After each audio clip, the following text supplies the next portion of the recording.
Buenas noches. El Colegio Mexicano de Ortopedia y Traumatología, el doctor Guillermo García Pinto, el presidente del colegio, un servidor, Víctor Manuel Escobedo Troncoso, titular del capítulo de infecciones óseas.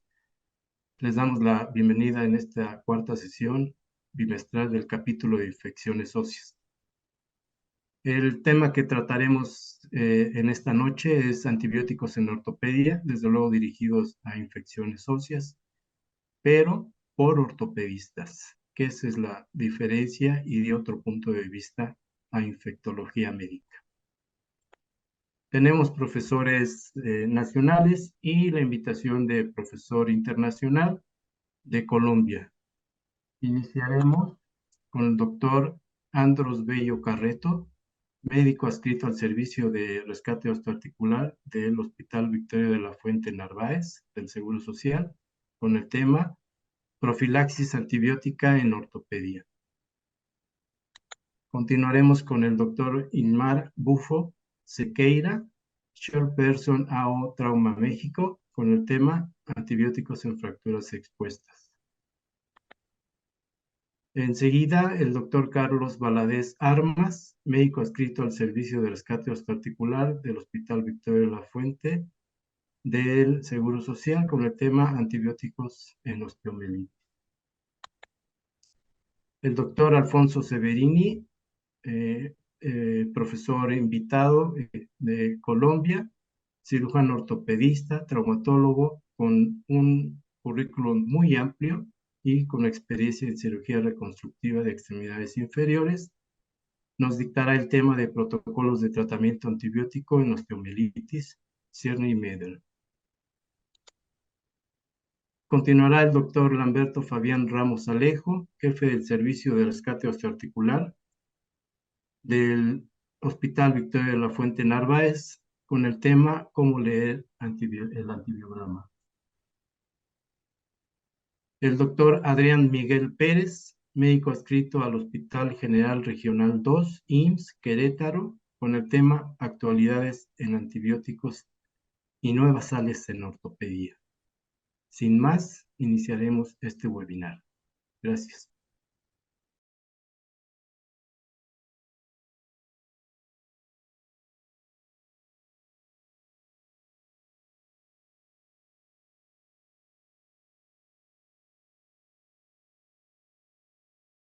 Hola, ¿qué tal? Buenas tardes. Soy el doctor Andros Bello Carreto, médico adscrito al Servicio de Rescate Osteoarticular y Cirugía de Mano del Hospital de Ortopedia Victoria de la Fuente Narváez, del IMSS.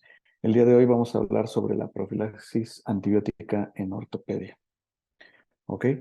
Bueno, el objetivo es establecer normas para prevenir y reducir la incidencia de infecciones en una situación de riesgo calculado o conocido estadísticamente, en donde no exista evidencia clínica o paraclínica de la misma antes del procedimiento quirúrgico. Por lo tanto, pues básicamente es administrar antibióticos para obtener adecuadas concentraciones en los tejidos como son sangre, tejidos blandos y hueso al momento de la incisión. Estos antibióticos deben exceder la concentración mínima inhibitoria para los microorganismos que van a ser susceptibles a ser atacados previamente. ¿Ok? Ok, en esta diapositiva vamos a tratar básicamente cuatro puntos específicos para lo que es la profilaxis antibiótica. Vamos a iniciar con las indicaciones. ¿Ok? Tenemos prácticamente 4 indicaciones que serían la cirugía ortopédica protésica con material protésico. Hoy en día nadie discute la necesidad de utilizar la profilaxis antibiótica en este tipo de cirugía debido al manejo extenso de tejidos blandos, de tejido óseo, y son cirugías con mayor duración y susceptibilidad a un sangrado. ¿Ok? Tenemos lo que son las osteosíntesis en fracturas cerradas, que por tratarse de cirugías en las cuales se involucran implantes y daños a tejidos blandos, este tipo de cirugía, la profilaxis, se presenta solo a discusión cuando el material incluido es voluminoso, como serían en las osteosíntesis de miembros pélvicos como son fémur y tibia, Sin embargo, pues se ha llegado a la conclusión de que pues se debe utilizar la profilaxis antibiótica en prácticamente todas las osteosíntesis. ¿Ok?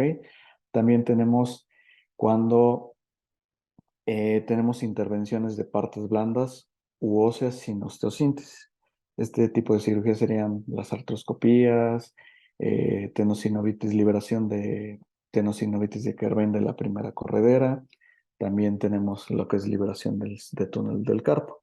Aunque son intervenciones de partes blandas o sin implantes, se debe indicar la profilaxis antibiótica. ¿Ok? Y finalmente tenemos las de indicación, lo que son las fracturas abiertas o expuestas. Aunque en este caso la cirugía es contaminada o sucia, con lo cual no hablaríamos como tal de una profilaxis, las hemos incluido, puesto que en la mayoría de los casos los antibióticos a utilizar pueden estar protocolizados. ¿Ok? Entonces aquí pues tenemos unos ejemplos de estos tipos de cirugías en las cuales pues tenemos las prótesis, eh, cuando se van a utilizar osteosíntesis, cuando no se utilizan osteosíntesis o de fracturas expuestas. Bueno, vamos al siguiente punto. ¿Qué antibiótico usar? Bueno, básicamente aquí tenemos dos parámetros. Uno, en el cual vamos a tratar la incidencia de las bacterias que producen con mayor frecuencia infección y el patrón de la actividad de los antibióticos frente a estas bacterias.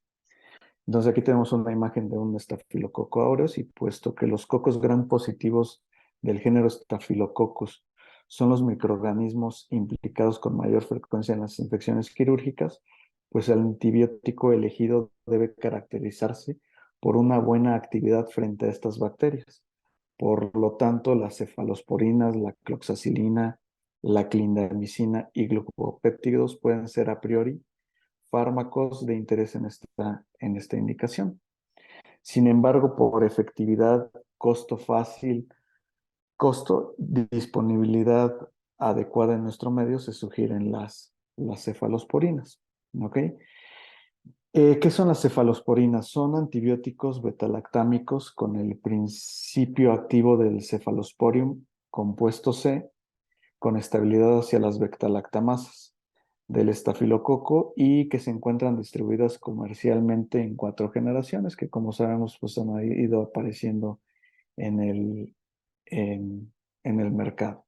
Se deben administrar de rutina cefalosporinas de primera y segunda generación como profilaxis quirúrgica perioperatoria, debido a su amplio espectro y su beneficio, costo-efectividad, además de que cubren gérmenes gram positivos y a los bacilos aeróbicos gram negativos, así como los anaerobios gram positivos y debido a una buena distribución en el hueso, membrana sinovial, músculo y hematomas. Aquí podemos ver en la tabla de primera generación, pues prácticamente la cefalotina, que todos la conocemos y la hemos utilizado, y de segunda generación, pues tenemos en este caso a la cefuroxima.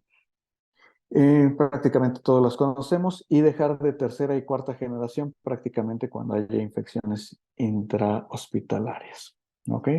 Vamos a pasar a la siguiente diapositiva, que es el momento de aplicación. ¿Cuándo debemos aplicar los antibióticos profilácticos? Pues bueno, esta lámina me gusta mucho porque pues, nos marca 30 a 60 minutos previos al momento de la incisión. Tenemos que tener siempre un reloj o un cronómetro cerca de nosotros y estar atentos de cómo va evolucionando la cirugía y la inducción anestésica y sobre todo tener un buen contacto con nuestro equipo quirúrgico, sobre todo con el anestesiólogo, para saber o indicar en qué momento aplicar el antibiótico. Pues bueno, a pesar de que es controversial el uso del antibiótico profiláctico, hay estudios que mencionan que se debe utilizar de 15 a 60 minutos previos a la incisión y posterior a la incisión se reporta que es prácticamente inefectiva la profilaxis. Las guías europeas marcan que lo indicado deben ser 30 minutos previos a la incisión y la Academia Americana de Ortopedia y la CDC refiere que lo indicado son 60 minutos previos a la a la cirugía, a la incisión. Ese es el momento indicado para hacer la profilaxis. Duración del tratamiento. ¿Cuándo es indicado hacer o prolongar el tratamiento de antibiótico? ¿Ok?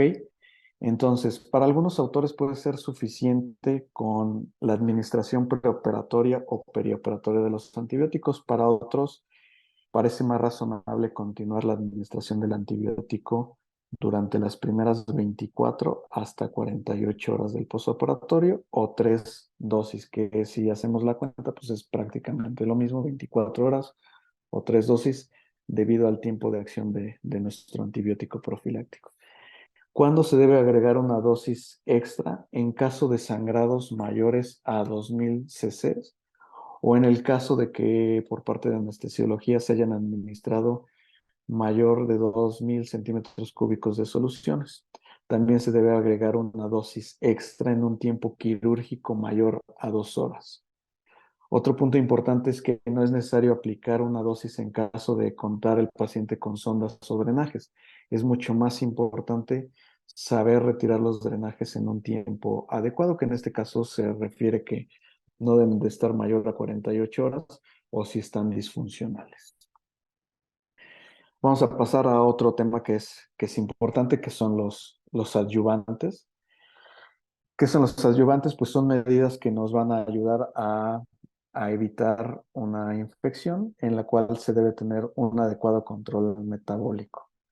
¿Y esto cómo se obtiene? Pues mediante una valoración preparatoria adecuada, ya que la presencia de diabetes mellitus, de artritis reumatoide o infecciones a distancia que no sean controladas o incluso no sean diagnosticadas son factores de riesgo que deben controlarse y atenderse antes de cualquier procedimiento quirúrgico, ya que pueden estar acompañadas de bacteremia subclínica que al realizar una cirugía van a inocular la matriz ósea y esto nos puede aumentar el riesgo de infecciones desde 1.2 hasta 10%. Entonces es súper importante tener un adecuado control metabólico.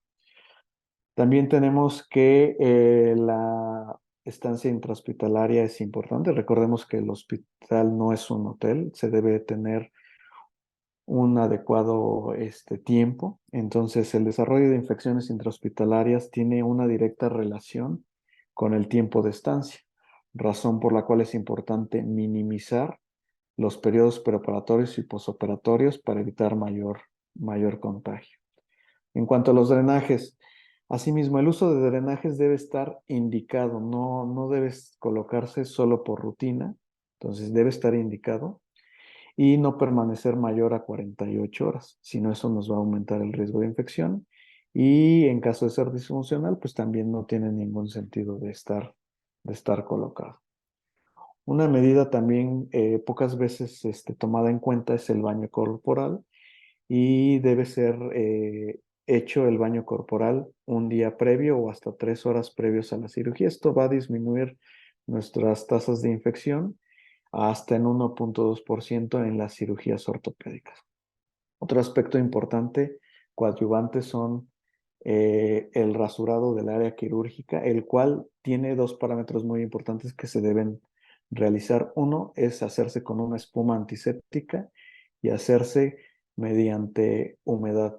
Si lo hacemos con una rasuradora en un ambiente seco y sin un jabón antiséptico, es preferible no realizar rasurado. Bueno, estos son partes de los adyuvantes que son necesarios para este tipo de profilaxis. Y finalmente llegamos a la conclusión de esta plática que se basan en estos puntos. Todo paciente que se someta a una cirugía ortopédica requiere una profilaxis antibiótica mediante la cefalotina, aplicando 1 gramo previo a la inducción. Esta se debe aplicar 30 a 60 minutos previos a la incisión. Esta ya es decisión de los cirujanos en qué momento la aplicamos. En lo personal, yo lo utilizo 30 minutos previos a la incisión, en una buena comunicación con mi anestesiólogo.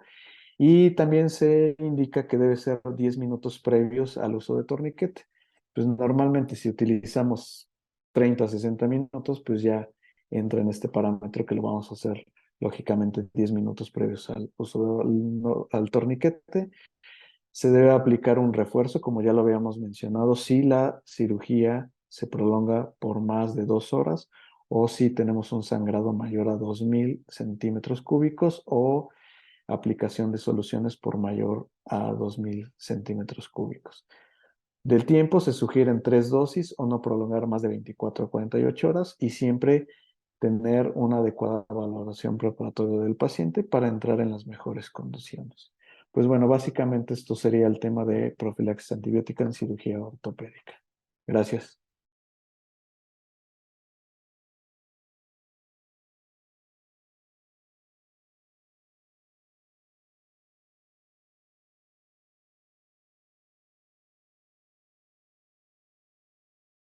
¿Qué tal? Vamos a hablar un poco de antibióticos en las fracturas expuestas. Es un tema tan apasionante como controvertido, pero muy interesante y vamos a tratar de aclarar algunos protocolos.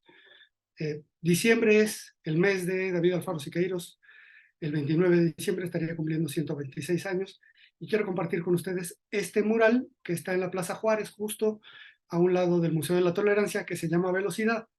Y velocidad es lo que tenía esta mujer de 32 años que viajaba en bicicleta haciendo ciclismo de ruta y sufrió una caída desde la bicicleta, tuvo un traumatismo directo en la rodilla, una herida de exposición ósea y 16 horas después llegó al servicio de urgencias con una fractura expuesta, con una gran multifragmentación del polo distal, con estas, lo que podríamos decir mal pronóstico, 16 horas de evolución.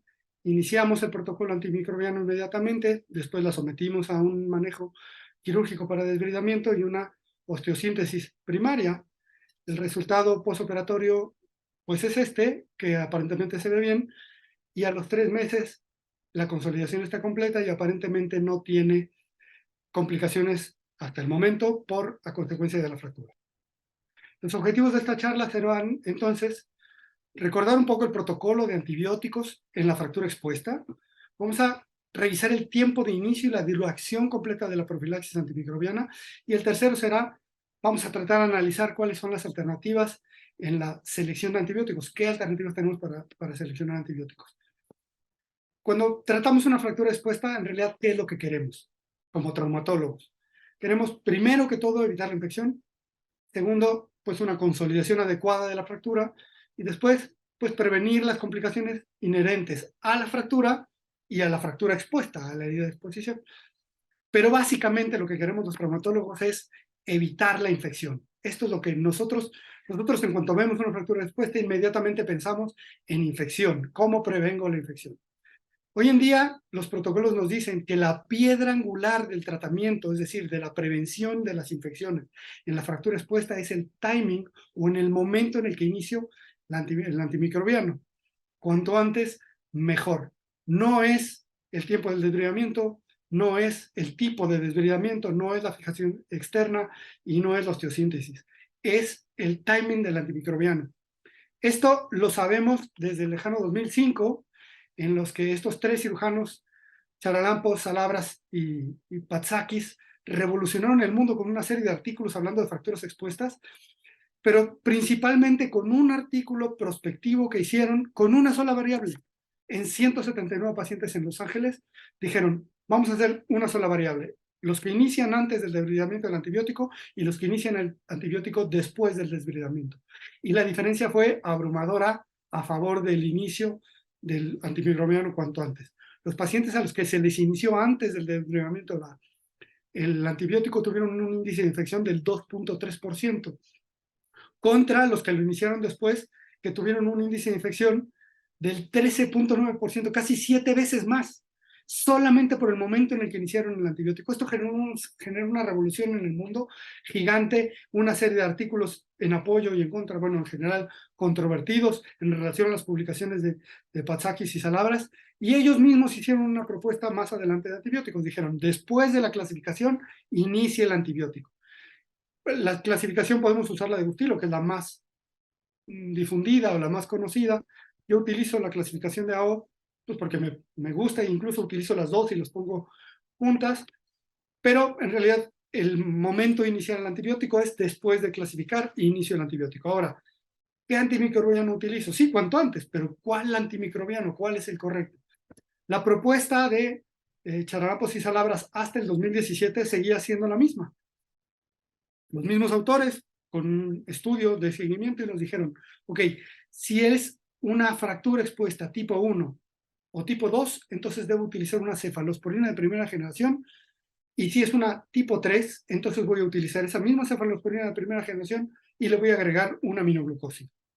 Este fue el esquema que utilizaron hasta 2017, y después de esto dijeron, bueno, ya sé el antibiótico, pero ¿cuánto tiempo debo utilizar el antimicrobiano? Y ellos nos dijeron, ok, para las tipo 1, 24 horas es suficiente. Para las tipo 2, 24 a 48 horas es suficiente. Y para las tipo 3, hasta 3 días, pero no más de 3 días. En apoyo a este artículo, hubieron un sinfín de artículos, pero hay uno verdaderamente interesante en el que comparan el uso durante de 3 días contra 7 días de antibiótico con el mismo esquema de antibiótico que utilizaron Palazakis y Salabras, con el mismo resultado, pero con un índice de resistencia muchísimo mayor en el que fue utilizado durante 7 días. Entonces, si lo que queremos es cuidar nuestras futuras osteosíntesis, tenemos que utilizar el protocolo establecido que dice 3 días como máximo de antimicrobiano. Entonces, 24 horas es más que suficiente para las tipo 1, 48 horas es más que suficiente para las tipo 2 y 72 horas es más que suficiente para las tipo 3. Esto lo sabemos desde el 2013, incluso desde antes, porque la AAST, la American Association for Surgery for Trauma, nos dijo desde el 2013 que más de 3 días de antibiótico daba exactamente la misma índice de infección que 7 días de antibiótico. Por lo tanto, lo correcto es utilizarlo no más de 72 horas. Nos gana a veces la emoción y decimos es que el riesgo más grande es de infección, pero la evidencia es evidencia y está demostrado que 3 días de antibiótico es más que suficiente para tratar una fractura expuesta como profilaxis antimicrobiana. No estamos tratando propiamente una infección. ¿Y qué es lo que nos dice la American Association of Orthopedic Surgeons y la OTA, la Orthopedic Trauma Association? Ellos nos dicen, ellos hicieron una revisión en 2019, una gran revisión en 2019, y decidieron utilizar el mismo esquema prácticamente de Salabras y Patsakis, pero decidieron ponerle nombre y apellido a los antimicrobianos que estaban utilizando en las fracturas expuestas. Entonces ellos dijeron, para las fracturas tipo 1 y tipo 2, vamos a utilizar cefazolina. Vamos a darle 2 gramos llegando a urgencias, 2 gramos intravenosos, y después 2 gramos cada 8 horas durante 3 dosis.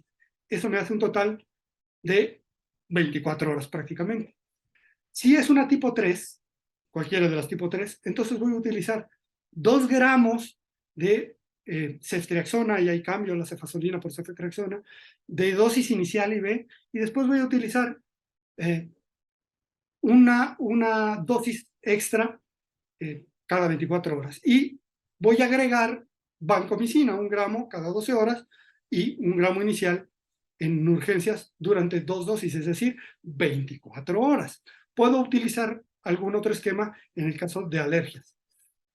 Entonces, en términos generales, cefazolina 2 gramos IV en el grado 1 y grado 2, 3 dosis, y ceftriaxona 2 gramos IV iniciales y 2 gramos, 2 dosis, y vancomicina anexo a esta ceftriaxona 1 gramo IV y 1 gramo, 2 dosis, es decir, 24 horas de tratamiento, y eso será todo. En conclusión, hablando de antimicrobianos en fracturas expuestas, los antibióticos son la piedra angular de la prevención de las infecciones en las fracturas expuestas. Yo no quiero que se infecte. El timing en el antibiótico, el tipo de antibiótico y la duración del antibiótico es lo que debo de hacer para prevenir una infección en una fractura expuesta. Debo de iniciar cuanto antes, pero también debo pensar en suspender cuanto antes, como me marca el protocolo. Es decir, no más de 3 días, nunca más de 3 días. El principal objetivo del tratamiento de la fractura expuesta, que es a lo que todos le tenemos miedo, es prevenir la infección. Muchas gracias por su atención.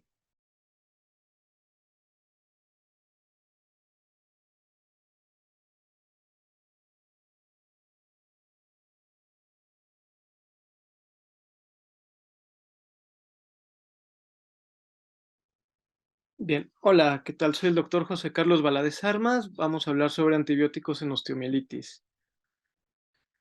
La osteomielitis es una enfermedad causada principalmente por bacterias, aunque algunos hongos como del género Candida y Aspergillus pueden causarla. Principalmente las bacterias son Staphylococcus aureus, Staphylococcus coagulasa negativo, Streptococo, Enterococo, Pseudomonas, E. coli, algunos anaerobios y enterobacterias.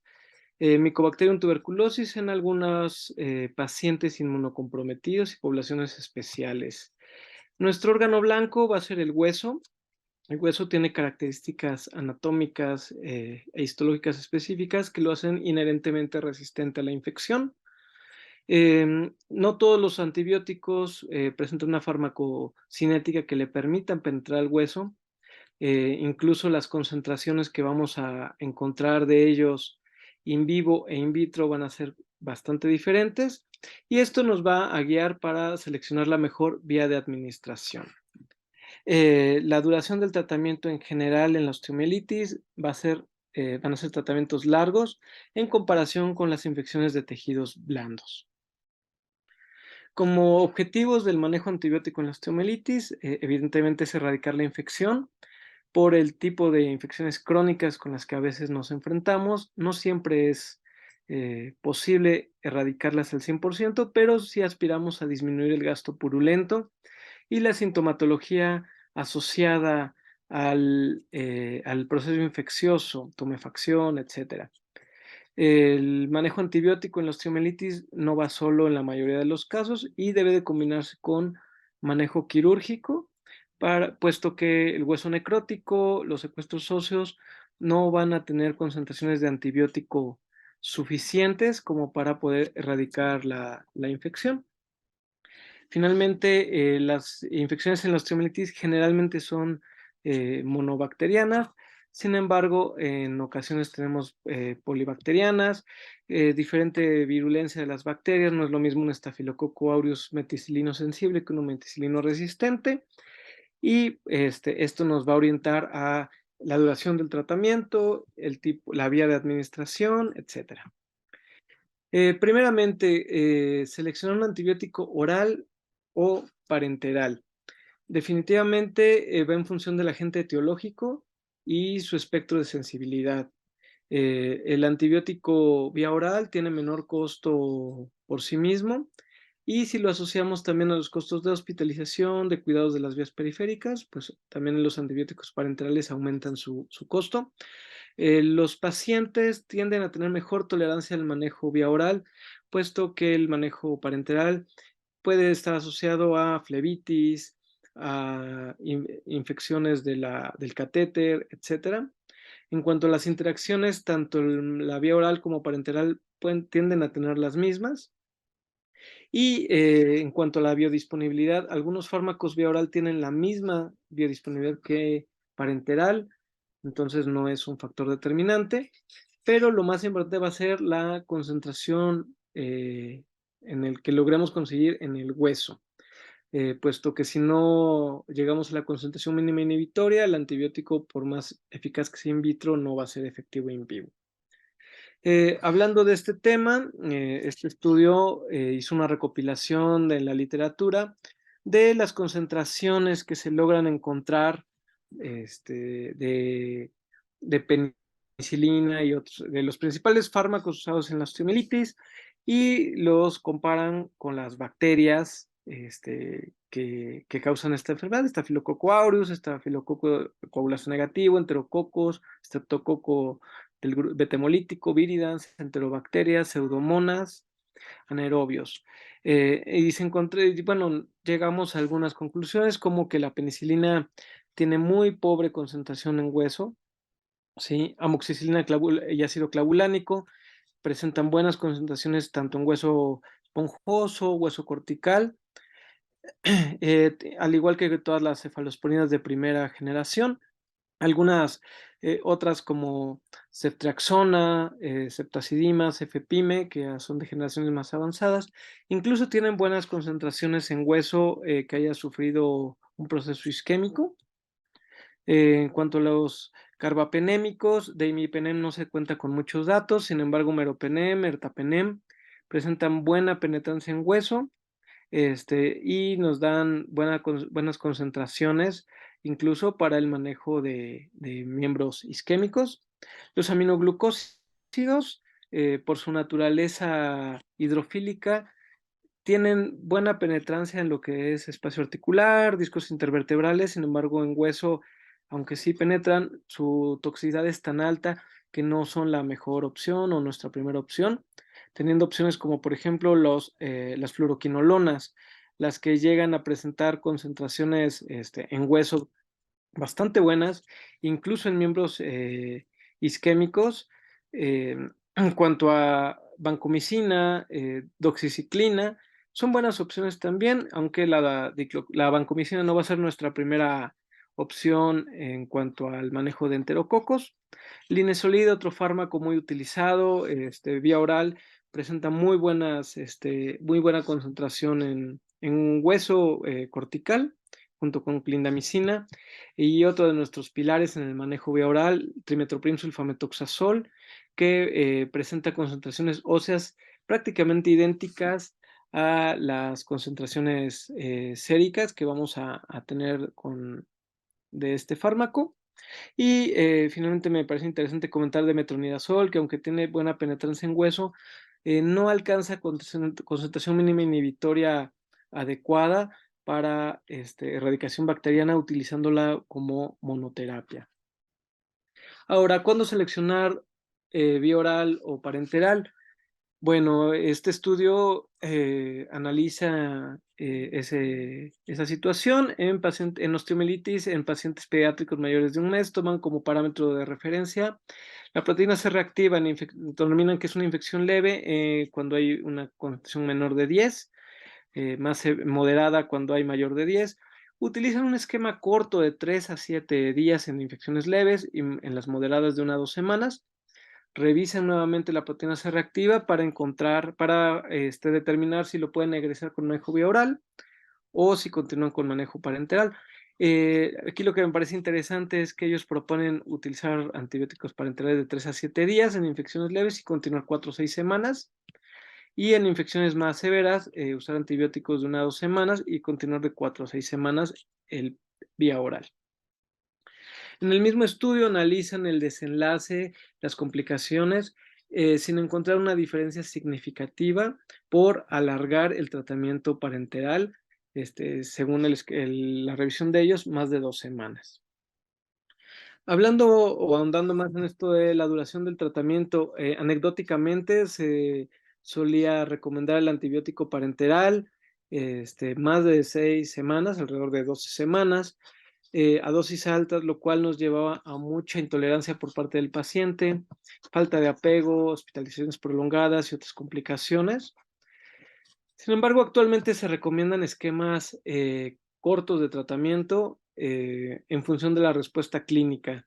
Dolor, tumefacción, gasto por las fístulas y asociarlo a marcadores como la biometría hemática, proteína C reactiva y velocidad de sedimentación globular. Actualmente consideramos que esquemas de 4 a 6 semanas son adecuados. Puede ser un esquema parenteral de 1 a 2 semanas y continuar de 4 a 6 semanas vía oral, usar un esquema corto, intravenoso, asociarlo a manejo quirúrgico y continuar vía oral para completar las 4 o 6 semanas. O incluso en casos leves podríamos iniciar un manejo vía oral y revalorar en función de la evolución del paciente el tiempo que se va a dar. No es tampoco una receta de las 6 semanas.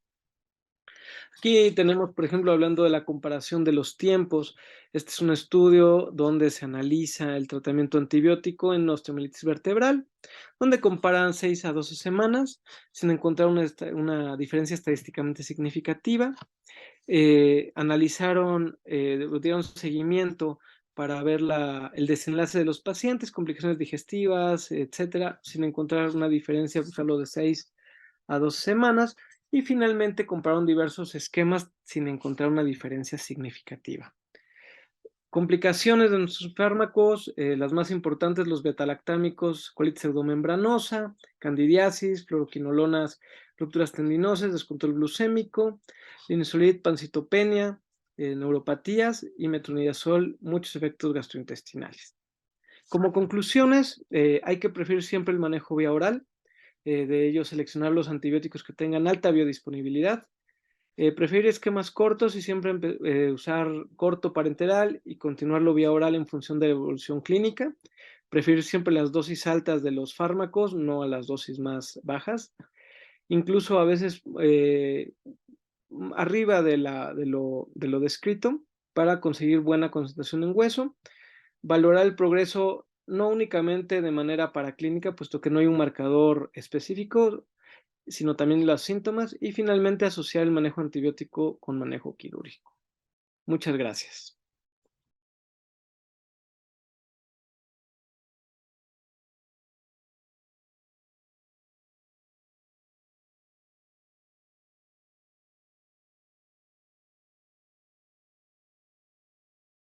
Hola, buenas noches. Muchas gracias por la invitación al Colegio Mexicano de Ortopedia y Traumatología. Es un placer para mí acompañarlos. Vamos a hablar hoy del enfoque actual del tratamiento de la osteomielitis crónica basado en la clasificación de Cierne y Mader. Ya hace varias décadas, estos dos caballeros nos ofrecieron una clasificación que, además de ayudarnos en el tipo anatómico, nos ayudaron con respecto a la clase fisiológica y los factores de riesgo que afectan la fisiología al momento de padecer una osteomielitis y sobre todo la osteomielitis crónica que tantos dolores de cabeza nos da. Para nosotros, para muchos de los ortopedistas, los antibióticos en el tratamiento de la osteomielitis es la última frontera, la cual no todos queremos sobrepasar, la cual todos paramos hasta ahí y dejamos a partir de ahí a los infectólogos. Pero creo que nosotros debemos actuar profundamente en el manejo de la osteomielitis respecto a los antibióticos y coordinar con los infectólogos cómo es el tratamiento adecuado para ellos. Cuando nos enfrentamos a una osteomielitis tenemos diferentes enfoques. Algunos van a enfocarse en saber cuál es el tipo, si es aguda o es crónica o la localización. Y también estudiar el tipo de paciente. Creo que nosotros debemos ver a la osteomielitis como un todo. Encapsularla es algo muy cuestionable y debemos tratar de analizar los diferentes aspectos de ella. Deberías entonces trabajar en conjunto con el infectólogo al momento de la elección del tratamiento antibiótico. Usar protocolos de atención previamente definidos y establecidos en las clínicas en las cuales trabajes. Suspender antibióticos previamente dados antes de iniciar un tratamiento. Tomar unos cultivos en la cantidad suficiente y siempre aislar un germen. En cuanto a la selección del antibiótico, si es tipo hematógena, la mayoría damos un solo tipo de antibióticos y si es crónica o periprotésica, damos tratamiento antibiótico biconjugado. Siempre el tratamiento antibiótico deberá ir acompañado de manejo quirúrgico y no solo el tratamiento antibiótico nos dará una curación del paciente. Mínimo de 4 a 6 semanas, que es el número mágico que todos manejamos, pero la mayoría, sobre todo nuestros residentes, no saben por qué 4 a 6 semanas. Si es posible que todas estas semanas sean endovenosos, mucho mejor, aunque el tratamiento oral lo dejaremos para los pacientes ambulatorios. Vías periféricas adecuadas y catéteres arteriales, preferiblemente para mejorar la sintomatología del paciente al momento de la aplicación del antibiótico. Cuando vamos a la literatura a investigar acerca de la osteomielitis y el tratamiento antibiótico, vemos que la mayoría de trabajos son aleatorizados, solo son retrospectivos y algunos o la mayoría de que nosotros basamos nuestras experiencias son opiniones de expertos que tal vez no son la mejor evidencia científica. Pero este trabajo de la revisión europea del 2019 nos da unas luces de cómo podemos tratar a nuestros pacientes y nos dice, hombre, si vamos a trabajar, demos unas semanas con tratamiento endovenoso que nos va a brindar una concentración hueso a suero de 0.3, la cual es óptima para tratar cualquier tipo de infección. Recordar un poco que si tenemos pacientes meticilinadas resistentes, la vancomicina es el antibiótico más utilizado y que se lo podemos combinar con la rifampicina de forma oral para hacer el tratamiento de aquellas biofil que tanto nos molestan. En los pacientes pediátricos siempre recordar concentrarnos en el Staphylococcus aureus, aunque deberíamos dar un tratamiento antibiótico oral de 4 a 6 semanas si ya hubo respuesta al tratamiento endovenoso. Respecto a la duración, muchos alguna vez hemos visto este cuadrito y creemos que es algo adecuado para pensar en cuánto tiempo durar el tratamiento antibiótico. Si tenemos un tejido infectado residual al cual le hicimos una resección a través de una amputación, el tratamiento sería de 2 a 5 días. En tejidos residuales infectados, pero no hueso, de 2 a 4 semanas, y con hueso residual infectado viable de 4 a 6 semanas. Sin cirugía o con hueso muerto residual postoperatorio sería más de 3 meses. Es entonces cuando vayamos a ver nuestra clasificación de cierre y madre y ya elijamos nuestro tipo de cirugía para hacer la reconstrucción o el tratamiento del paciente. Después de hecha la cirugía, llamamos a nuestro infectólogo y le decimos, vamos a evaluar el resultado. Yo en este paciente, dejé este paciente en estas condiciones, tengo un paciente con tanto hueso vivo, con tanto hueso infectado, y si tengo o no tejido infectado que aún debo tratar. En el caso de cierre madre, la tipo 1, que es nuestro clásico clavo intramedular infectado, a estos pacientes nosotros por lo general tratamos con un sistema derrimado y aspirado al sistema RIA, el cual nos brinda un desbridamiento muy profuso, nos deja una zona muy limpia con hueso viable y con muy poca cantidad de hueso infectado. Además de eso, le manejamos el espacio con sulfato de calcio más hidroxiapatita o con un clavo intramedular con antibiótico. El tratamiento en este caso del cierre madre tipo 1 se prolongará de 4 a 6 semanas si hicimos un debridamiento adecuado y manejamos la cavidad siempre con tratamiento antibiótico con sulfato de calcio o con el clavo intramedular con antibiótico. La cierre madre tipo 2 o 3, hay varias cosas que podrían suceder. Una vez llevemos a nuestro paciente a cirugía y hagamos un debridamiento, manejemos los tejidos, hacemos la curación y elegimos un tratamiento reconstructivo, puede que hayamos hecho un tratamiento adecuado. En estos pacientes, la duración del tratamiento antibiótico será de 4 a 6 semanas endovenoso. Pero si nosotros no hicimos o no estamos seguros de haber brindado un debridamiento adecuado y dejamos tejido óseo residual, recuerden que será de 3 meses. Por lo menos las primeras 4 semanas endovenoso y 2 meses vía oral. En el cierre madre tipo 3, en el cual hagamos un debridamiento del hueso y decidamos hacer membrana inducida o tratamiento con vidrio bioactivo, o en aquel que hicimos un buen debridamiento, hicimos el colgajo y al final de esto hicimos un debridamiento adecuado, daremos solamente tratamiento antibiótico de 4 a 6 semanas, el cual puede ser parenteral oral. Pero si es tipo 3 y aún dejamos hueso muerto o no estamos seguros de haber hecho un debridamiento adecuado, reitero, 3 meses de tratamiento parenteral u oral. En aquellos pacientes tipo 4, por ejemplo, aquella pseudoartrosis aséptica en la cual hacemos una reconstrucción, elegimos una osteogénesis por distracción, hicimos la resección ósea y creemos que hicimos un debridamiento adecuado, el tratamiento antibiótico será de 4 a 6 semanas endovenoso, la cual podría ser parenteral oral según la elección y el tipo de paciente. Pero si en estos pacientes seguimos con la convicción de que aún hay hueso muerto o infectado, el tratamiento será de 3 meses parenteral las primeras 4 semanas y las siguientes 8 semanas será vía oral, siempre y cuando podamos acompañarlo de un manejo de la cavidad con sulfato de calcio más antibiótico. En aquellos pacientes tipo 4, en el cual hagamos un debridamiento profuso, hagamos el manejo de tejidos blandos, hagamos una buena estabilización y a pesar de eso, nosotros creamos que tenemos un hueso vivo y sin infección, podríamos manejarlo solamente con 4 a 6 semanas. Y es así como vemos que no solamente porque sea tipo 4, entonces deberemos dar tratamiento antibiótico durante 3 meses. A los tipo 4 que hicimos un tratamiento a conciencia y que le brindamos un buen tratamiento con protocolos, con solamente 4 a 6 semanas podría ser suficiente el tratamiento antibiótico. Para recordar y siempre llevar a casa, nosotros al momento de tratar nuestros pacientes, debemos clasificar a los pacientes después de nuestro primer lavado. La clasificación de cierre madre es simplemente para localización. Solo varía el protocolo antibiótico según el resultado quirúrgico final. Y ese es el que tú tienes que comunicarle al infectólogo. Ese es el que el infectólogo tiene que conocer para saber qué tipo de hueso le dejaste a él para trabajar.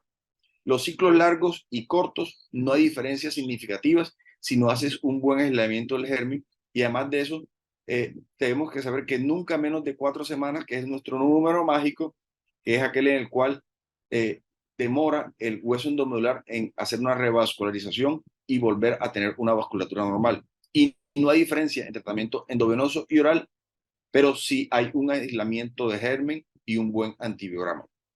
Para llevar a casa, no dejemos la antibiótico solamente para el tratamiento de los infectólogos. Nosotros como ortopedistas debemos participar activamente, pero también debemos participar activamente brindándoles a ellos la información para que puedan trabajar, dándoles la información. No cerremos, lo llamamos, mira, te dejé tales y tales condiciones del hueso, tienes hueso vivo o tienes hueso muerto, ayúdame, colabórame, vamos a montarle un buen esquema a este paciente para llevar a feliz término.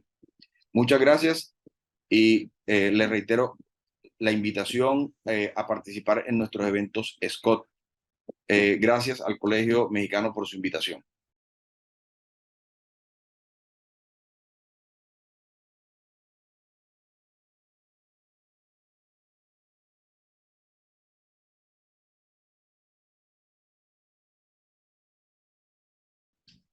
Buenas noches, gracias por la invitación para participar en este webinar sobre el uso de los antibióticos en ortopedia.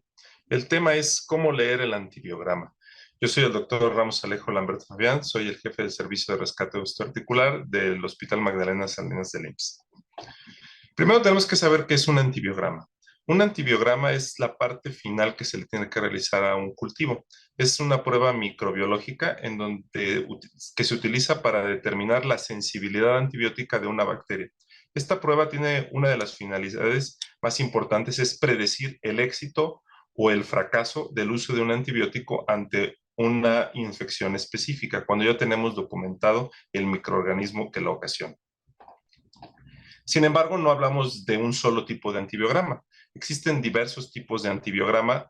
Los tradicionales que quizá nos enseñaron en la escuela es el uso de sensidiscos, el uso de tiras tipo test, pero también existen los métodos de dilución, de microdilución y de microdilución asistida por computadora, que generalmente son los que utilizan los laboratorios actualmente para la determinación del antibiograma de acuerdo a una bacteria en específico. La lectura interpretada del antibiograma es un concepto no nuevo que inició en 1992 y el que trata es una necesidad clínica que va más allá del mero ejercicio intelectual. Así como tenemos una interpretación del electrocardiograma en donde nos enseñaron primero a leerlo, a saber cuánto medía el QR, cuánto medía la onda P, pero también nos enseñaron a interpretar estas mediciones y con eso poder ofrecer un diagnóstico y en su caso un tratamiento a nuestros pacientes. También tenemos que hacer una interpretación del antibiograma. Es relevante, sobre todo para la elección del tratamiento antimicrobiano y en el conocimiento de la epidemiología. La lectura interpretada del antibiograma es un análisis fenotípico de los resultados de las pruebas de sensibilidad y se fundamenta en el conocimiento de los mecanismos de resistencia y en su expresión fenotípica. Insisto mucho en esto porque actualmente en México todos los antibiogramas son una valoración fenotípica de las cepas. No tenemos antibiogramas que hagan una valoración genotípica. Seguramente para allá va la medicina. Nosotros ahorita solo contamos con herramientas que nos permiten saber si una cepa está produciendo o no una proteína que puede o no hacer resistente a un antibiótico, pero no sabemos si ya tienen el genoma la información para producirla. Eso explica muchas veces algunos fracasos de por qué el antibiograma dice que es sensible, lo damos y fracasa, porque quizá en su valoración genotípica la bacteria ya contaba con esta información, pero no la había expresado aún. No debe confundirse la lectura interpretada o con una simple lectura del antibiograma. La lectura simple del antibiograma es si un antibiótico es sensible, intermedio o resistente. La interpretación del antibiograma establece la probabilidad de éxito o fracaso que deriva de la utilización de uno u otro antimicrobiano. Patrice Courbalin en 1992 explicó los conceptos y objetivos de una lectura interpretada del antibiograma. Nuestro objetivo es que todos los pacientes que tienen un cultivo tuvieran una lectura interpretada del antibiograma en su expediente y esperemos que en algún momento se logre. Los objetivos, como lo dijo Patrice Courbalin, son caracterizar el fenotipo de resistencia a partir de estudios de sensibilidad. Deducir a partir de estos estudios el fenotipo de resistencia correspondiente al mecanismo implicado y hacer una inferencia o modificar de acuerdo a lo que hayamos observado. Tenemos que identificar nuestro microorganismo en el cultivo, hacer una lectura simple a qué antibióticos es sensible, intermedio o resistente. De acuerdo a esto, hacer una deducción del fenotipo de resistencia. Ya que sabemos la deducción, deducir el mecanismo de resistencia implicado y hacer una inferencia de qué otros antibióticos, aunque no los haya reportado el antibiograma, pueden ser útiles para el paciente y así hacer una interpretación clínica de los resultados. Al final veremos unos ejemplos que nos ayudan más claro a entender lo que es esto. Si nosotros hacemos una lectura interpretada del antibiograma, sabemos que la ampicilina predice la sensibilidad a amoxicilina, de tal manera que no es necesario que el laboratorio haga sensibilidad a la amoxicilina, porque si es sensible a ampicilina, yo deduzco que va a ser sensible a la amoxicilina. Muchas veces algunos médicos esperan que el laboratorio corra todos los antibióticos que existen. Sería imposible, no costeable. Por lo tanto, tenemos que hacer una lectura interpretada. Si es sensible a oxacilina, nosotros sabemos que la bacteria es meticilino sensible y entonces podemos dar cualquier otra variedad de penicilinas. Pero debemos de entender qué significa que sea sensible, intermedio o resistente. Existen dos tipos de clasificaciones, pero en términos generales, la sensibilidad predice que la terapéutica va a ser exitosa. La resistencia predice que la terapéutica va a ser un fracaso. Y la intermedia nos dice que la terapéutica es indeterminada. Otra manera de entenderlo es que si es sensible, significa que a las dosis habituales, lo más probable es que nuestra terapéutica sea exitosa. Intermedia significa que requiere dosis terapéuticas tope para que sea exitosa, y resistente es que a pesar que demos dosis terapéuticas tope, va a ser un fracaso. Otro valor que tenemos que tomar en cuenta es la concentración mínima inhibitoria, que es la medida que determina el punto de corte de si una bacteria es sensible o no. Y esta está determinada por el Clinical and Laboratory Standard Institute. Es un punto de corte que establece una organización en Estados Unidos que nos dice en qué momento la bacteria deja de ser sensible y pasa a ser intermedia o resistente. Pero los valores, la comparación entre la concentración mínima inhibitoria de diferentes antibióticos, no debe de basarse en el valor numérico, sino en cuántas diluciones se aleja de este valor. Por lo tanto, en un antibiograma lo más importante es este signo, menor que o igual. Si no tiene el signo, significa que es sensible, pero que a diluciones menores puede ya ser resistente. Si es menor que, nos indica que es sensible, incluso a diluciones menores. Pero no podemos decir que es más sensible porque sea 1 y este sea menos sensible porque sea 8. Las concentraciones mínimas inhibitores de un antibiótico no son comparables con otro antibiótico. Vamos a ver un ejemplo de una guía rápida para Staphylococcus aureus, que es quizá uno de los patógenos más comunes en ortopedia. Si nosotros vemos que es sensible a oxacilina, sabemos que es un Staphylococcus aureus meticilino sensible, y entonces podemos dar cualquier variedad de estas, dicloxacilina o cualquier cefalosporina de primera generación, aunque no haya sido probado. Sin embargo, si es resistente, entonces estamos hablando de una cepa meticilino resistente. Pero si además es resistente a clindamicina, a trimetoprim o a eritromicina, sabemos que es un Staphylococcus aureus meticilino resistente de origen nosocomial, por lo cual es conveniente escalar el antibiótico a vancomicina. Pero si es resistente a la vancomicina, estamos hablando de un Staphylococcus vancomicino resistente. Por lo tanto, la recomendación terapéutica será linezolid. Esto de una inferencia de si es sensible o no a la oxacilina o a alguno de estos antibióticos de este grupo. Veamos un ejemplo más para Staphylococcus epidermidis, que puede ser considerado incluso una flora normal de la piel, pero si el cultivo se tomó adecuadamente de una muestra de quirófano, sabemos que es el organismo patógeno. Sabemos que el 80% de estas cepas es meticilino resistente. Por lo tanto, si es sensible a alguno de estos, con que sea resistente a alguno de estos, tenemos que escalar a vancomicina, porque la bacteria va a ser meticilino resistente de origen nosocomial. Y si es resistente a la vancomicina, tenemos que escalar inmediatamente a linezolid. Y veamos un ejemplo de los gram negativos. Si es resistente a la penicilina, sabemos que tiene una penicilinasa y entonces tenemos que ver los siguientes antibióticos. Si es resistente a alguna cefalosporina de primera o segunda generación, tiene beta-lactamasas, tenemos que ver estos antibióticos. Y si es resistente a alguno de estos, sabemos que es una bacteria beta-lactamasa de espectro extendido y tenemos que ver las cefalosporinas de cuarta generación. Y si es resistente a estas, es de espectro ampliado y tenemos que pasar a los carbapenémicos. Difícilmente vamos a tener que llegar a la polimixina. No debemos olvidar que el cefoxitin, que lo mencionan mucho en los antibiogramas, es de uso in vitro. Y por último, tenemos que hacer una correlación clínica. Es la parte final en donde tenemos que ver factores del huésped y la patología a tratar. Establece un esquema antibiótico terapéutico específico completo, incluye qué antibiótico vamos a dar, la vía de administración y la duración del mismo. Y a esto llamamos una lectura interpretada del antibiograma con correlación clínica.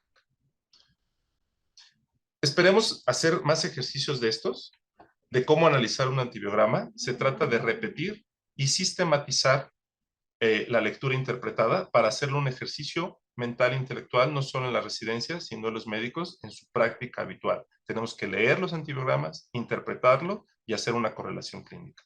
Muchas gracias y espero poderlos ver en pláticas futuras.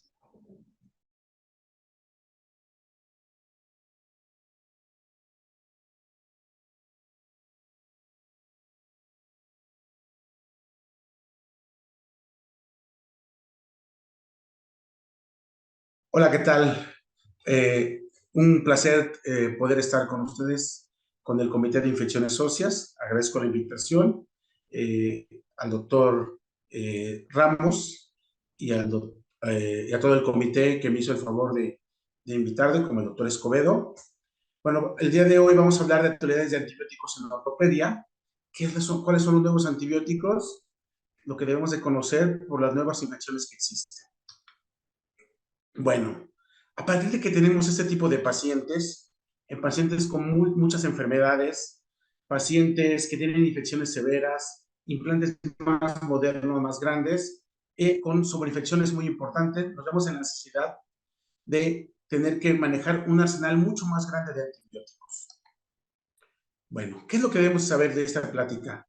Bueno, ¿cuáles son las bacterias más multiresistentes a las que nos podemos enfrentar? Conocer el nuevo arsenal de antibióticos que existen, sus indicaciones, sus contraindicaciones y cuál realmente es su uso en ortopedia, si verdaderamente nos sirve para esto. Consideraciones de tratamiento. Bueno, ¿qué es necesario saber de esto? Principalmente el huésped, las características del huésped, si tiene enfermedades, si tiene algunas comorbilidades importantes, las condiciones, el implante que tiene. El medio donde fue esto, si es un medio hospitalario, si es un medio en la comunidad, si es un medio rural. La probiota habitual, es importante que todos los hospitales tengan bien identificado su probiota. Y bueno, ¿cómo se mide un antibiótico? Los antibióticos se miden de la siguiente manera.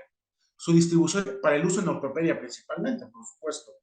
Su distribución en plasma, la penetración que tienen en el hueso, que es muy importante, porque hay medicamentos que son muy buenos distribuidos en el plasma, pero muy poca penetración en el hueso y a la inversa. Y por supuesto en un cultivo, saber cuál es el cultivo que tenemos, el agente específico y su concentración mínima inhibitoria. Hay que tomar buenos cultivos, ya está muy bien descrito cómo se debe tomar un cultivo, ya no se vale el hisopado únicamente de la zona donde hay sudado, hay que tener un aseo, hay que tomarlo correctamente, o lo que sugiere en ortopedia una biopsia cultivo, donde menos de un centímetro, 0.5 centímetros cúbicos de hueso, se mandan a hacer biopsia, esto se machaca en el laboratorio, y nos pueden dar una cuenta tanto de las bacterias como de los leucocitos. ¿Qué es importante saber? Por ejemplo, del 0.6 a 6% de las personas en Estados Unidos, por supuesto, son portadores nasales de Staphylococcus aureus resistente a metacilina. Entonces, al SAR. Es muy importante saber esto, porque entonces ya estamos conociendo que un gran porcentaje de nuestros pacientes tiene riesgo de enfrentarse a una bacteria multiresistente. La propagación hemática de una articulación a otra es del 18%. Es que si tenemos una infección, esta puede propagarse muy rápidamente. Y el porcentaje de infección de cirugía ortopédica, que dependiendo de la serie que leamos, puede ir de 1.6 hasta el 8%. Las bacterias escape. ¿Qué es escape? Escape, no escape, esa es otra cosa. Las bacterias escape son un grupo, es un acrónimo, un grupo de bacterias súper resistentes, multiresistentes, que son Enterococcus, Staphylococcus aureus, Klebsiella pneumoniae, Acinetobacter, Pseudomonas aeruginosa y Enterobacter. Cuando nos enfrentemos a una de ellas, es importante saber que son multiresistentes y son un difícil tratamiento. Es por eso que esta plática tiene vital importancia. ¿Qué característica tienen los nuevos antibióticos? Una, su desarrollo es lento. Por mucho avanzan más las infecciones que el desarrollo de antibióticos. Sus indicaciones son muy específicas, ya lo veremos. No existen estudios clínicos muy extensos, son muy nuevos los antibióticos. Están probándose cada vez para nuevas indicaciones, como el hueso y como el plasma y los tejidos blandos. Y, por desgracia, también pueden hacer resistencia y eso nos va a limitar muy ampliamente nuestro arsenal. Iniciemos. Las oxazolinonas. Ejemplo, el linezolid. Linezolid muy usado ya para tejidos blandos. Es un inhibidor temprano de la síntesis proteica. Actúa a nivel ribosomal.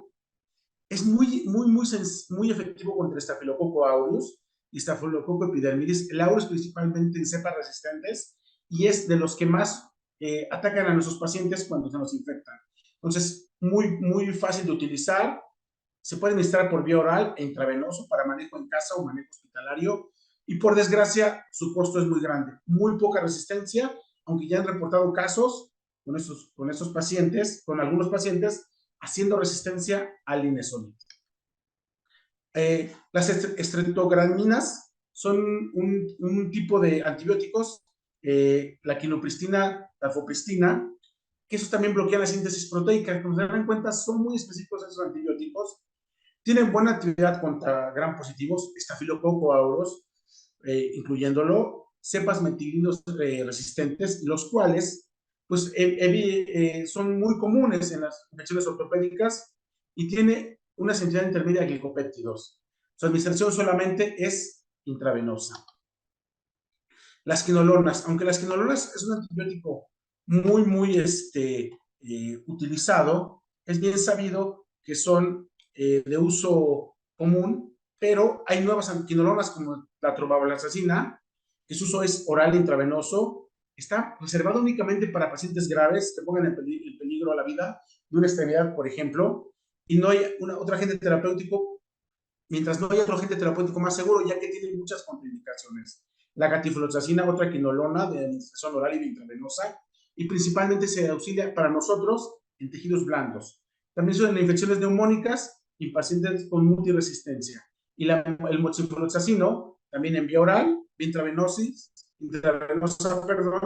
y tiene un uso potencial principalmente en la piel. Los carbapenens. Hay muchos carbapenens, pero los más nuevos son principalmente el ertapenem. El ertapenem es un medicamento bactericida que actúa principalmente en la pared celular. Tiene un amplio espectro contra los gram positivos y gram negativos y también anaerobios, por lo cual es muy grande su acción. Abarca también, comparado con imipenem, tiene menos potencia contra gram positivos, pero tiene una actividad superior contra enterobacterias, E. coli y Klebsiella. Pacientes que están en la terapia intensiva los ayuda mucho. Puede ser intravenoso e intramuscular y se ha probado principalmente en infecciones complicadas. Las cefalosporinas orales, que son nuevas, el sidinidin y el ceftriaxone, dan actividad contra Staphylococcus aureus y, como sabemos, es nuestro gran enemigo, sensible a meticilina resistentes y principalmente enterobacterias también. En algunos se puede mandar en tejidos blandos contra infecciones no tan complicadas.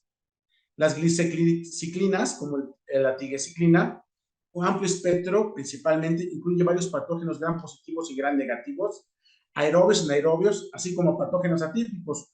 ¿Cuál es el más atípico de este? Pues el Acinetobacter baumannii, que como todos ya sabemos, nos hemos encontrado con él de frente en nuestros hospitales, en infecciones principalmente en las terapias intensivas. Gran medicamento para este tipo de patología. Y existen ahora antibióticos nuevos que están apenas en investigación clínica. Las fluoroquinolonas, también existen nuevas como la citafloxacina, gemifloxacina, que aún están en fase de investigación, en la fase 3, pero ya podemos tomarlas en cuenta. Los ketólidos, perdón, que representan una clase de antibióticos muy parecido a los macróligos, nada más que quitan el azúcar, le colocan un grupo keto y eso hace que tenga una mejor acción, aún también en investigación. Los nuevos glicopéptidos, muy parecidos a la vancomicina, que lo usamos muy comúnmente hasta como profilaxis. Y bueno, esos actúan a nivel de la pared celular, aún están en fase 2 de investigación. Los lipopéptidos actúan sobre la membrana celular e intervienen en el transporte de sustancias a través de esta. También en estudios, las gliciclinas, las cuales se derivan de las tetraciclinas, y eso actúa a nivel de la síntesis proteica. Casi todos los que actúan a nivel de la síntesis proteica actúan a través del ribosoma 30S. Bueno, ¿qué es importante de esto? Pues conocer cuáles son las bacterias multiresistentes, tenerlas en mente, saber que existen, saber que nos vamos a enfrentar a ellas, conocer el nuevo arsenal de antibióticos que existen, cuáles son sus indicaciones, manejarlos con precaución, manejarlos en forma honesta, no hacer sobreindicación de estos, ¿ok?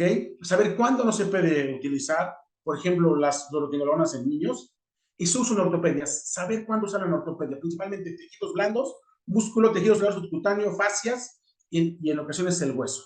Por supuesto, ninguno de esos antibióticos va, como ya vimos en las pláticas anteriores, va a ayudarnos tanto como el tratamiento quirúrgico, desbridamiento y escarificación.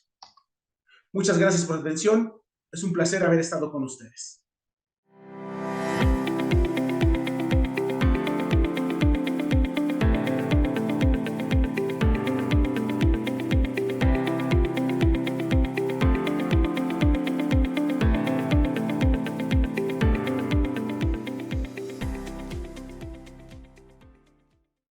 Muy bien, muchas gracias. Gracias a todos los asistentes, gracias a los profesores, gracias al doctor Carlos Severini por su asistencia y vamos a dar paso a las preguntas y respuestas. Sin duda, el tema de antibióticos por ortopedistas debe de ser controversial, pero cuando hablamos de infecciones óseas, ahí es donde, por lo menos los que nos dedicamos a infecciones óseas o por parte del Instituto Nacional de Rehabilitación, que llevamos la escuela del doctor Colchero, Fernando Colchero Rosas, entonces donde entramos más en controversia. Sin embargo, pues todas las exposiciones de los profesores ha sido de forma formidable. Vamos a dar paso a las preguntas. La primera pregunta es para el doctor Bello. Dice, ¿se debe realizar rasurado en todos los pacientes antes de la cirugía durante el periodo eh, anestésico? Mm, No veo a... ¿Qué tal? Buenas Sí, noches. sí, hola, sí. Soy el doctor Ayúdame. Andrés Bello. Sí, Contestando a la pregunta, no es necesario en todos los pacientes hacer rasurado de entrada. De hecho, solo se hace cuando son pacientes que tienen vello en forma, pues, pues que es demasiada y que nos puede dificultar el abordaje o el cierre de la herida y eso puede favorecer alguna infección, pero de entrada no se tiene que hacer. Y como lo había mencionado, si en el caso de que se tenga que hacer, se tiene que hacer con jabón quirúrgico y que sea con humedad, porque si lo hacemos en forma seca o sin jabón, lo único que vamos a hacer es irritar la piel y sí podemos favorecer alguna infección de la herida quirúrgica. muy bien. Muchas gracias. ¿Alguien quiere dar alguna opinión? ¿Doctores? ¿Profesores? Hay otra pregunta acerca del de la administración del antibiótico, que ya lo explicaron bastante bien. Preguntan acerca de cuánto tiempo previo a la cirugía debe de hacerse la aplicación de antibiótico, qué tipo de antibiótico en fracturas expuestas, que también el doctor Imad lo mencionó bastante bien. No sé si quieran comentar o especificar algo acerca de ello. Quería comentar algo que no especifiqué propiamente en la plática. Efectivamente, la pregunta se refiere a si llegando el paciente a urgencias le coloqué la primera dosis de antibiótico, si en el momento de la cirugía o 30 minutos antes tengo que poner una segunda dosis, la respuesta es no. Tengo que seguir con el esquema 12 horas después, sin importar el momento en el que lo meto a desbridamiento. Pero yo lo que quería comentar es esto estamos hablando de profilaxis antibiótica.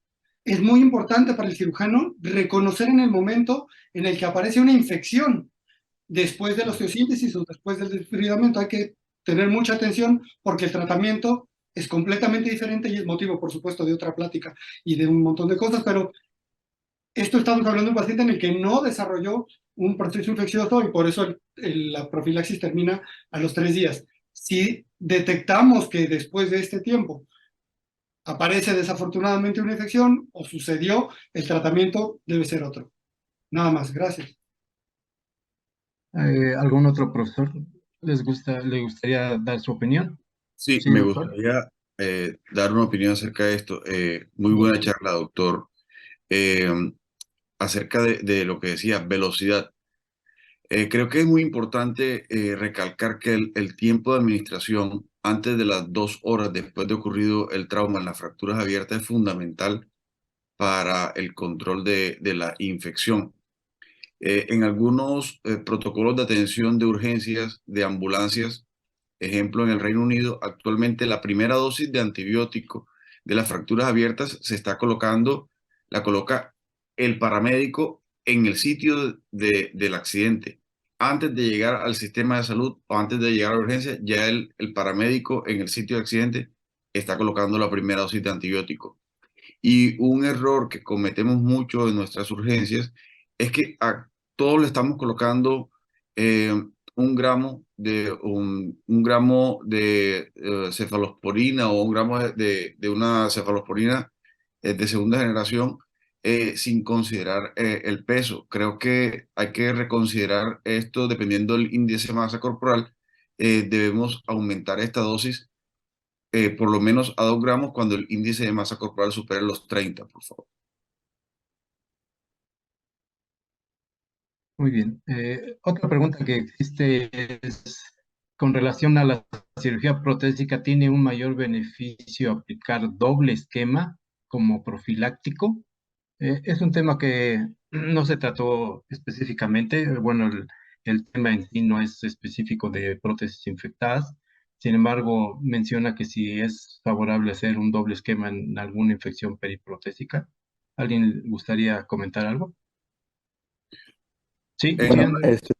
en profilaxis antibiótica en cirugía ortopédica, en cirugía protésica, es simplemente con la profilaxis normal, no es necesario aplicar un doble esquema. Lo que sí, que ya habíamos mencionado, es el adecuado manejo de los tejidos blandos, que si una cirugía se prolonga por más de 2 horas, sí debemos aplicar una dosis extra si el sangrado es mayor a 2000 centímetros cúbicos o si se aplican más de 2000 centímetros cúbicos de soluciones. En esos casos se aumenta una dosis, pero no es necesario poner un doble esquema.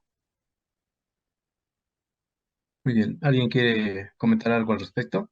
Sí, cada día se está abandonando más la idea de los dobles esquemas para el manejo de las infecciones.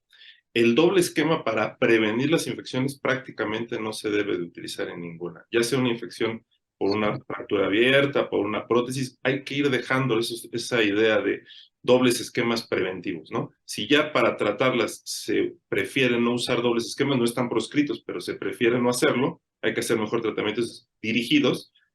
Para prevenir, prácticamente no tienen utilidad los dobles esquemas. Correcto. Aquí me gustaría especificar lo que acabas de mencionar, que es como profilaxis, ¿verdad? Otra pregunta, dice,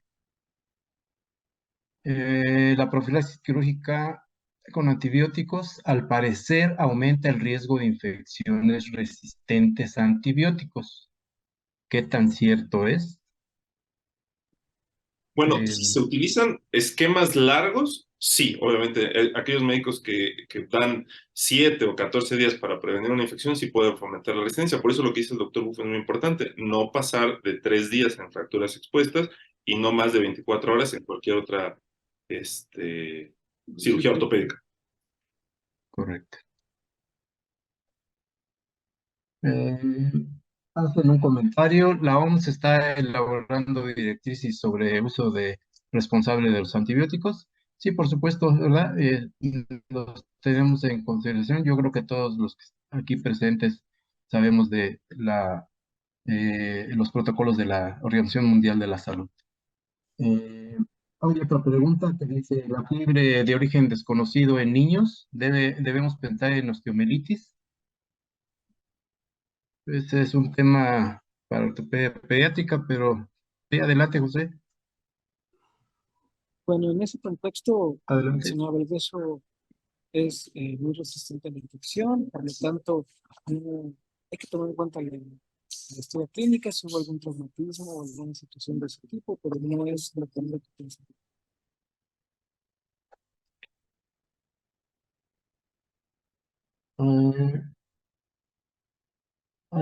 Hay otro comentario, dice el doctor Rafael Vázquez Caballero.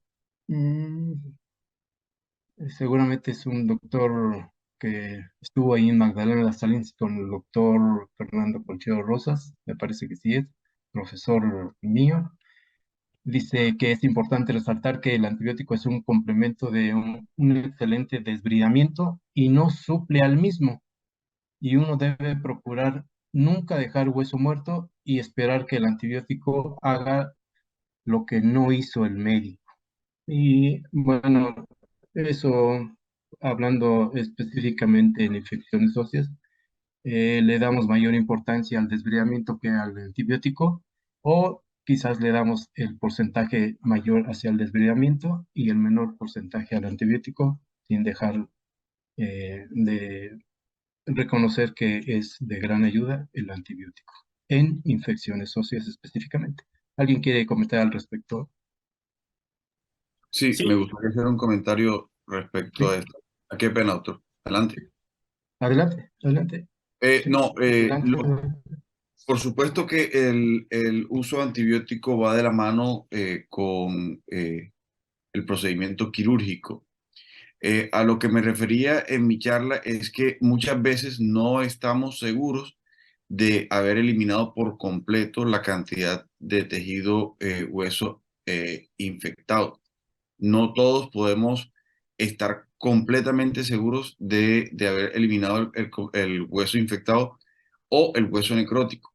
Algunas veces algún cirujano entra, hace un debridamiento o prepara a su paciente para una osteogenesis por distracción, encuentra un hueso que está sano eh, o que está vivo y prefiere no hacer la resección y deja ese hueso vivo, pero ese hueso aún está infectado. A eso me refería con pacientes que aún le dejamos hueso infectado. Y por esto es que los esquemas debemos a veces prolongarlos hasta 3 meses cuando dejamos huesos residuales infectados. Cuando decidimos hacer un tratamiento mediante una osteogénesis por distracción y hacemos una resección por completo del segmento infectado, por supuesto que el esquema antibiótico será de durante un menor tiempo. O, por ejemplo, cuando utilizamos los sistemas de rimado aspirado en las infecciones endomedulares, en las que prácticamente dejamos un hueso limpio y viable, creo que en esos casos podríamos acortar el tratamiento por 4 semanas. Perfecto. ¿Sí? ¿Alguien quería comentar algo? Sí, yo, doctor. Sí, sí, no, Estoy de perfecto. acuerdo en que parte angular es el desbridamiento y por lo mismo el médico tratante especialista de las infecciones óseas es el ortopedista. Si bien nos podemos ayudar un poco a veces del infectólogo, así como no iríamos con un infectólogo por una uveitis o por una infección de la muela, el tratamiento, la pauta del tratamiento, cuándo se inicia el desbridamiento, hasta dónde hacer el desbridamiento, si retiro o no el material, etcétera, la lectura del antibiograma, todo esto lo tiene que realizar el ortopedista. Muchas veces por miedo o por desconocimiento queremos que lo vea el infectólogo. No está mal solicitar su ayuda, su apoyo, pero el médico tratante de las infecciones es y debe ser, pienso yo, el ortopedista. Y debemos de prepararnos, de preparar a las nuevas generaciones en reconocer las infecciones, en saberlas tratar y claro, cuando necesitamos una ayuda del infectólogo, poderla solicitar, pero no debemos de dejar perder las infecciones como parte de nuestra formación. Totalmente de acuerdo. Sí, Adrián, adelante. Bueno, ¿qué tal? Buenas noches a todos. Completando el comentario que hizo el doctor Ramos, es también sabido que el metabolismo óseo es muy distinto al de muchos tejidos. La vascularidad es distinta del hueso, las condiciones celulares son distintas. Hay infecciones que pueden vivir en un paciente por más de 20 años sin que se disemine. O sea, el hueso es un ente muy especial en el cual, pues, el experto, el que conoce el tema, es el ortopedista, ¿no? Como dijo el doctor Ramos, podemos auxiliarnos del infectólogo, principalmente en el conocimiento de lo que hablábamos, si la bacteria es muy multiresistente, qué antibiótico utilizar, si hay interacciones entre los antibióticos, si me lo aumenta o me lo disminuye con algún otro medicamento, pero las condiciones clínicas propias del hueso y las decisiones propias de esto deben ser manejadas principalmente por el ortopedista, ¿no? Ese es el comentario que quería hacer. Sí, totalmente de acuerdo, porque estamos obligados como médicos, como cirujanos ortopedistas, a hacer medicina. Y en este caso específico de infecciones, estamos obligados a conocer todo lo que se ha mencionado al respecto. Es algo muy importante, así como se ha estado olvidando en últimas generaciones realizar una buena historia clínica, una buena exploración física, específicamente hablando de infecciones, profilaxis o tratar infectados, estamos olvidando o no estamos enseñando a nuestras generaciones jóvenes. Hay otras preguntas acerca de unos comentarios acerca de cuál es la opinión acerca de la venta libre de antibióticos sin receta médica. ¿Qué hay de las lesiones de riesgo asociadas como tétanos y rabia? ¿Cuál es la importancia de conocer la epidemiología? Pues son situaciones un poquito que no nos ocupan en este momento, pero que son de mucha importancia. Creo que no existe, o probablemente sí, no lo puedo asegurar, algún otro país donde vaya una persona y sin receta a una farmacia y le den cualquier tipo de medicamento. Hay otra pregunta que dice, ¿alguien tiene experiencia en el uso de ácido acético para desbridamientos quirúrgicos en ortopedia? No, ni yo. Hay otra pregunta que dice, ¿qué tan importante es conocer la epidemiología local? Pues yo creo que es básico. No sé si alguien tiene alguna comentario, ¿sí, Adrián? Bueno, se han hecho intentos en muchos lugares y aquí en México, en el Hospital Mandela Salinas, donde también estuve, se han hecho intentos de conocer la probiota local. Desgraciadamente, existen muchos vectores en los hospitales que inciden y aumentan las infecciones, desde hospitales escuela, el personal, etcétera. Entonces, es importantísimo saber la probiota de los locales, de los lugares, y por supuesto en los medios, en el medio que no es extrahospitalario, también es más difícil saberlo, pero sí es de gran importancia, porque con eso ya contamos con un arsenal antibiótico específico para nuestras profilaxis, por ejemplo, ¿no? Ya no lo hacemos tanto en forma empírica. Y también saber las bacterias multiresistentes que tenemos y poder atacarlas de la forma más adecuada. Perfecto. Hay una última pregunta que dice, ¿hay consideraciones respecto a los pacientes obesos en relación con las dosis recomendadas de profilaxis, tanto en cirugía programada como de fracturas expuestas. ¿Alguien quiere hacer algún comentario al respecto? Sí, me parece que el doctor Severini hizo un comentario al respecto muy acertado. Efectivamente hay que tener en cuenta el índice de masa corporal para hacer ajustes en relación a la dosis y considerar incluso duplicarla.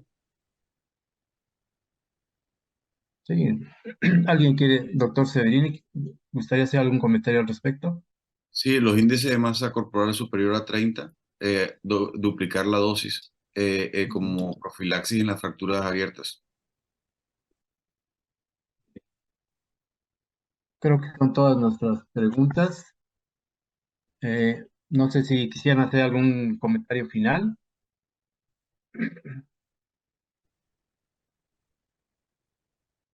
Si no es así, pues damos las gracias a todos los asistentes que nos visitaron de la Ciudad de México, de Bolivia, de Colombia, de Guatemala, de Paraguay, de Uruguay.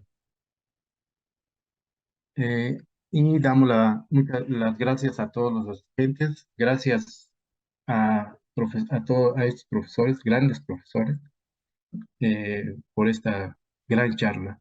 Y gracias al colegio y gracias al doctor García Pinto por la ayuda y la invitación a las sociedades hermanas, en este caso al doctor Carlos Severini. Muchas gracias. Gracias a todos. Buenas noches. Gracias a ustedes.